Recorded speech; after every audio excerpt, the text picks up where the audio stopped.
We had just moved back to Alabama from Washington, D.C., and the little country church that we joined was pastored by a man named Jerry Butler, who at the time did chainsaw training for disaster relief.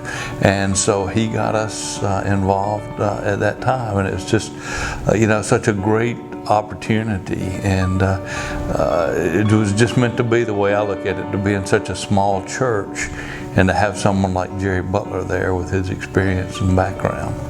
We both worked for the Naval Criminal Investigative Service, where we were special agents, and we both worked at our headquarters element, and we were there for about 21 years. Yeah, 21 years. When we laugh, Mark Wakefield always calls us Ziva and Denosa. Oh, really? So we're kind of known around the state sometimes at that. Yeah, I love to tell people that we used to work for our uncle, but now we work for our father, and his retirement system's out of this world. We went to training the same time, yep. And we've been working together ever since. Since about 2007. 2007. Yeah. Alan's also our associational coordinator for our team, and he's a blue hat for the chainsaw, so he takes teams out when he's not white hatting. Yeah, y'all literally wear many hats. We do. We do. We went to Illinois last year and helped with a flooding situation, so quite a bit of travel. Illinois, South Carolina, North Carolina, Florida, Minnesota, California, Louisiana before this time, and all over Florida, the Southeast, all the Southeast states. In our county, we have a team. There are about 67 people that are on our rolls as part of our Marshall County team. But there's a core group that typically responds to go with you. So there's about 12 to 15 of us that make a good solid core team. The call comes from Ronnie Warren, who's over chainsaw training for the state, and if they're establishing a site somewhere, one's already up and running, they will call and say, hey, we need you to go run the site during this time period, can you go? And that's how the call out would come for us.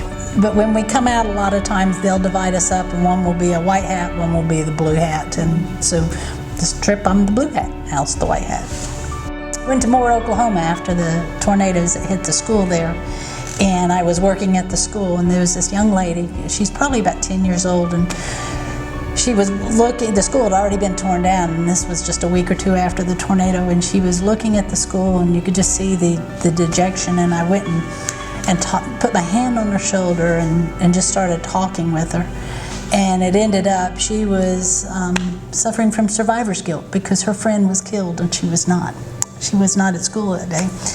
And she wrote a note, and on it she said, if you're hurting or if you're sad, just put your hand on my shoulder and I'll talk to you.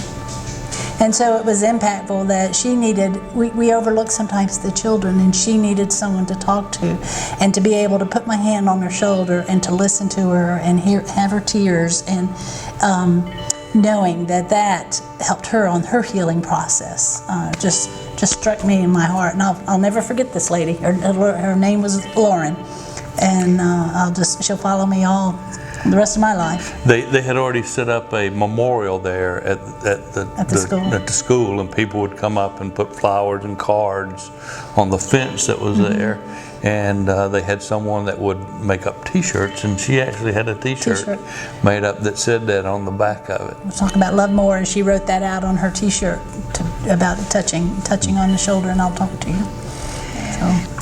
And personally, it's like before we start out on these missions, we always say a prayer that God would go before us and prepare a safe passage for us, and that He would touch the people that He already has intended for us to reach. And I recall being in St. Augustine and going up and knocking on this lady's door, and she came and we told her who we were, who we worked with, and what we could do for her.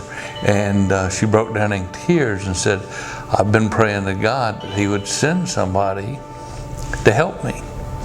And I says, well, your prayers have been answered and our prayers have too, because he coordinated this meeting between both of us, you know. So it's always such a blessing to be able to help somebody that feels like that they're at that point where they just don't know what they're going to do.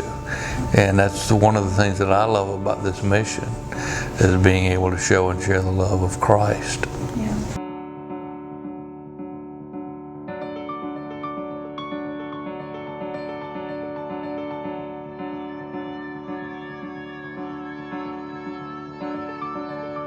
We sometimes think of it as just a physical type mission because of the cleanup recovery aspects of it, but there are so many ways to serve, you know, administrative, working laundry and shower, feeding units, chaplain, and they're all important. You can't, you have to all come together and be one big team.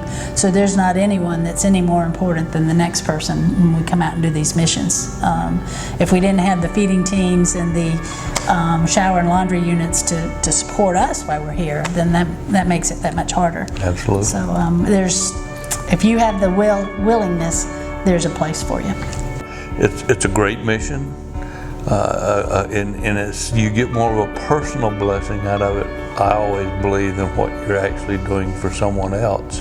And you have to have a love for the Lord and a willingness to serve, to help others, because it is basically a calling.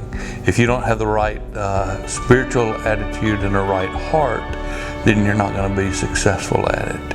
And so you have to have that heart's desire that the Holy Spirit, you know, resides within you, and you want to be able to share that with others, because we always look at it, it's just the storms and the effects of the storm, no matter what it might be, that gets us to a place, but we're there to be able to help them physically, but to share the love of Christ spiritually.